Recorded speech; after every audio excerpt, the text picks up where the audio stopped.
All real estate agents are the same. All brokerages are the same. There's no difference. Therefore, we should just go with the cheapest one. False. It is time once again to crack open a cold one and talk real estate with Mike Ferrante of the 21 Mike team at LPT Realty, based in Northeast Ohio. We are diving into all things real estate, from agent training and real estate investing to buyer and seller tips and everything in between. This is free beer and real estate. Hey guys, hopefully that got your attention. It's Mike Ferrante here, and we do Tuesday training every week. 11:30 if you want to join us live. That's Eastern time. Of course, you can see them, listen to them, watch them on YouTube after the fact. And if you're there, smash that subscribe button to make sure you don't miss future training. We also post the audio on free beer and real estate. And if you're listening to that podcast, you missed the free beer. It was yesterday. Follow us on Facebook, 21 Mike Team.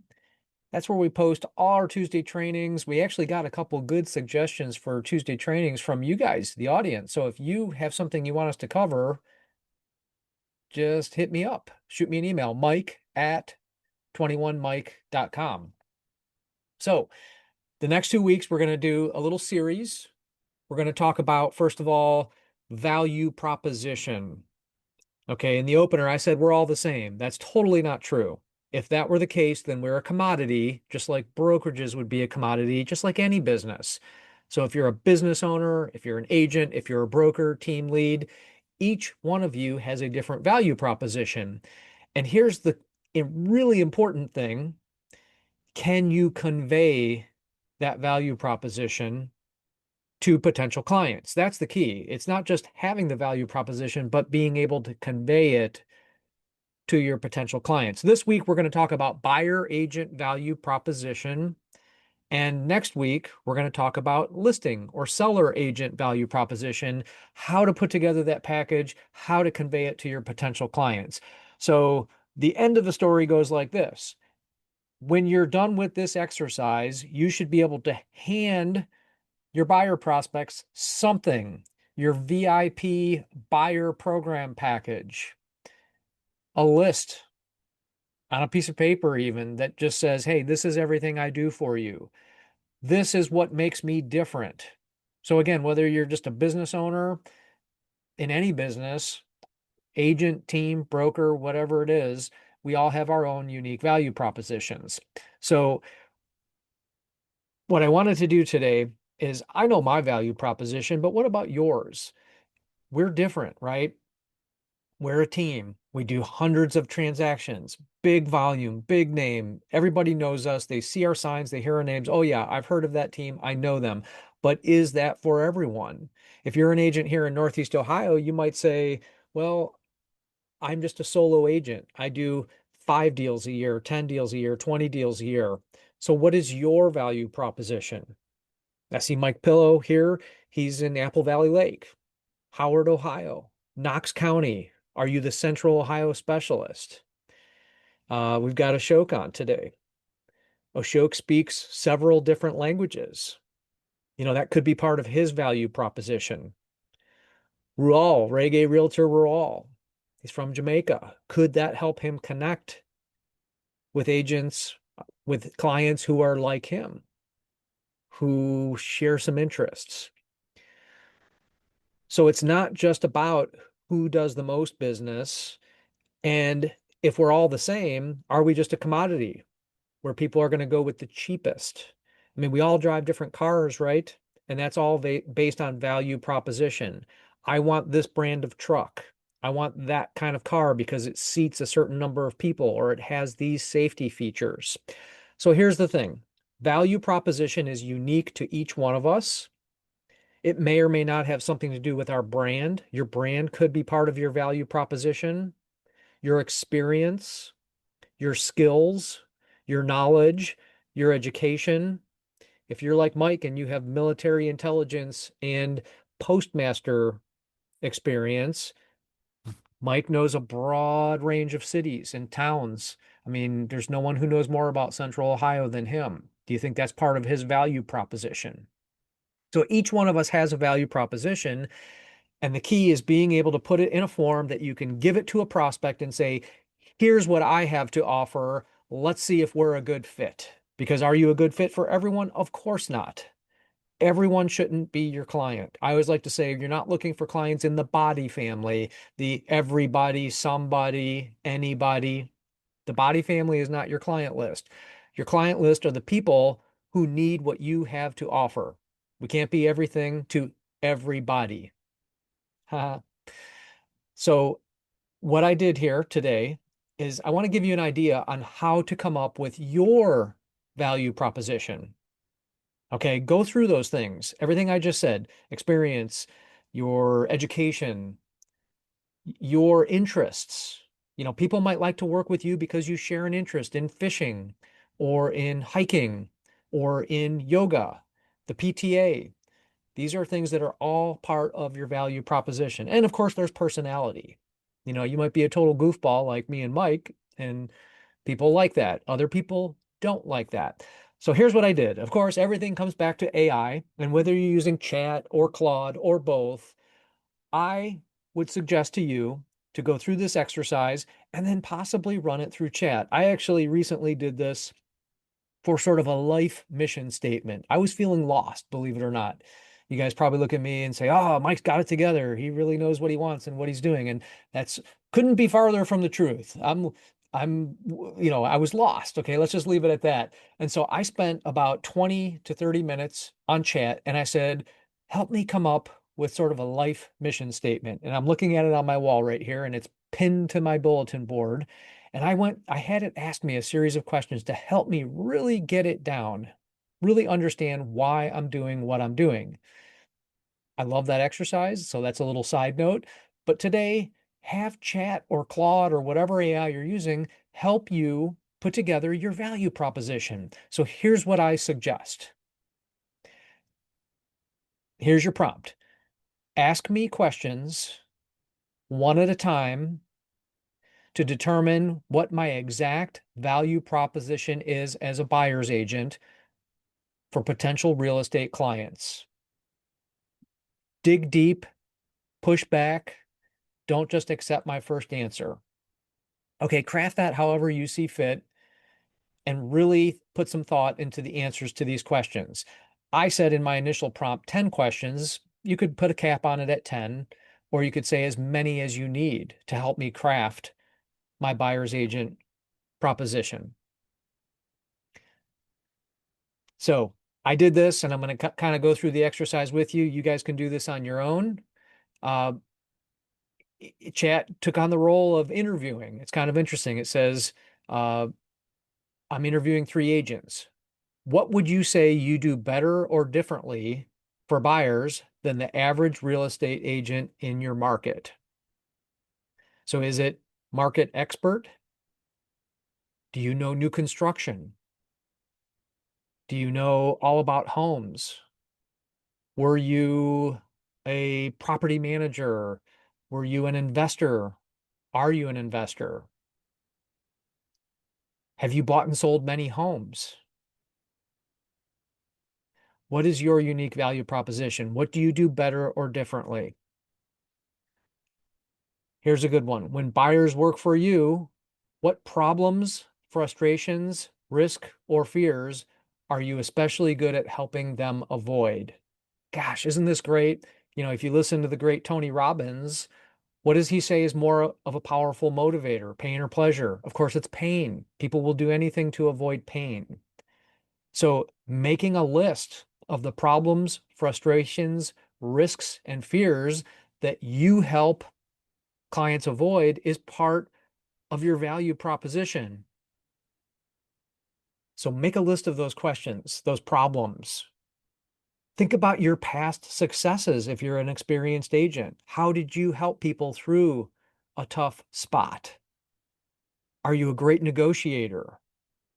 All these things go on this list. And if you're using AI, ask it to craft something for you. All right, now this is it. This is my list. Now make me a document. Make me a one-page PDF and tell it what colors you want and all that kind of stuff. I'm going to rattle off a bunch more questions here to give you an idea what my ChatGPT is coming up with. What type of buyer tends to benefit most from working with you? First-time buyers, luxury, relocation, investors, busy professionals, downsiders, etc. Look, this is a mistake I've seen a lot of agents make. They just decide, I'm going to work with luxury clients because I want higher sales. That's great that you decided that, but does your value proposition fit that niche? On the surface, it sounds great to say, starting today, I'm a luxury agent. But do you really have the tools, the knowledge, the skills to be able to serve that client niche? If not, who is your niche? Remember in the beginning, I said we can't be everything to everybody. Next question. What do buyers consistently compliment or thank you for after the transaction? If you're a new agent, you have to look elsewhere. Maybe your past experience, what your skill set is, your education. Maybe you're really patient and first-time buyers would be great for you. Maybe you like to educate. Maybe you understand numbers. Maybe you understand construction like Grant and rehabbers, investors are really well suited to work with you. Next one, what knowledge or expertise do you have that most agents don't have, but material helps buyers make better decisions? That's a great question, right? What are those things? When a buyer loses out in a competitive situation, what strategies do you use to improve their odds the next time? I've actually done a ton of videos on this topic, how to win in multiple offers. If you're in a market like that and you're still experiencing multiple offers, what are you doing to help your clients win? If you're in a buyer's market, what are you doing to get them a better deal? How about market knowledge? How do you keep on top of the market situation, market conditions? Do you know the numbers? What is the average market time right now? What should I expect? That's a Mike question. That's not a Chat GPT question. I think market knowledge is one of the things they expect from us. And not just a cursory market knowledge. Guys, do you think that buyers right now feel like they don't need you because all of the market information they need is on third-party websites? Of course, they don't think they need us. Or they think they need us for this much of the transaction, when in reality, we have a lot of value we can offer. It's different value than even 3 or 5 years ago, and much different value than 20 years ago. I love to bring up the MLS books. I wasn't licensed when they had MLS books, but all this knowledge, all this information that's out there on third-party websites, we used to get essentially a phone book a couple times a month that was updated with all the new listings. And so that interpersonal networking was so important. That's why the office meetings would occur. Agents that have been licensed less than 20 years, that's how those things started. Offices would have meetings every Tuesday, and the main thing they would talk about is what new listings you had. I would talk with Fred, and he'd say, hey, I got this new listing coming up on 123 Main Street. And so I would get a leg up because I was in Fred's office. And we'd be able to say, hey, oh, I've got 2 buyers that are interested in that. You just listed it? Great. I want to get in there today, tomorrow. And then by the time everybody else got the MLS books and flipped through it to find that listing, maybe I already got my buyers the house. Things are different now, right? So apart from this cursory market knowledge, what market knowledge do you have and how do you keep yourself up to date on what's happening in your market? This is a good one. This kind of plays into this. Beyond simply finding homes, what part of the buying process do you guide your buyers through especially well? When we first started role playing, Mike, you probably remember this. One of the things we would talk about is, hey, those third-party websites aren't all that accurate and up to date. My search that comes directly from the source of the data, the MLS, gives you a leg up. Listen, that's not untrue, but if that's one of your primary value propositions, probably not great. Do you think that buyers think that that's a great value proposition? Oh, I can send you a search from the MLS. Now, of course, the way I said it first sounds a little more sexy, but the MLS search itself is not a great value proposition. If a past client had to convince their friend to use you as a buyer's agent, what would they probably say? That's a thinker. These are from chat again. What resources, systems, relationships, or tools do you provide that make the process smoother or give buyers an advantage? I love that one. See, this is why I like AI. It's thinking of questions I didn't think of. What kind of experience do you want buyers to have emotionally when working with you? Confident, informed, protected, less stress, empowered. So, guys, my suggestion to you is go through this exercise, make your own list, tell AI, this is what I've come up with. Now ask me more questions one at a time as though you're a buyer interviewing me. Add that to your prompt so that I can thoroughly explain my value proposition to buyers and help me create a VIP buyer package that I would give to buyer prospects. Make a pretty PDF. Chat can help you do this. Claude, Perplexity, they all can help you do this, and have that as a handout and offer it as your VIP buyer package. The next time you meet with a buyer, let me know how it went. I'd be curious if you guys do this. Say, hey, Mike, shoot me an email, mike@21mike.com. Hey, Mike, I used the VIP buyer package and here's how it went. All right, guys, that's all I have for you today. Remember, next week, we're going to switch it up here and go through the process as a listing agent. What is your value proposition? Spoiler alert, you can pretty much do the same thing, but I want to talk through it because everybody wants to be a listing agent, right? But if it was just as easy as saying, oh, I'm going to be a listing agent, everyone would be doing it. So we'll focus on what the average agent is doing wrong, why they're not getting listings, and how you can set yourself apart as a listing agent, perhaps even if you don't have a ton of experience in that arena. All right, guys, that's all I have for you today. Please go to 21mike.com if you want to hit me up or just email me directly. And again, that's 21mike.com. There's a button at the top to click to schedule an appointment with me or someone on the team. So if you've got a real estate need here in Ohio or pretty much anywhere in the world, I would say, hashtag HMU, as the kids say, hit me up. Thanks for being here, everybody. Next week, 11:30, join us live or watch it on YouTube. All right, take care. Thank you for listening to Free Beer and Real Estate from the 21 Mike team at LPT Realty. Please subscribe to the podcast and find us on YouTube by searching Mike Ferrante, Cleveland Realtor. You will find market updates, agent training, and more.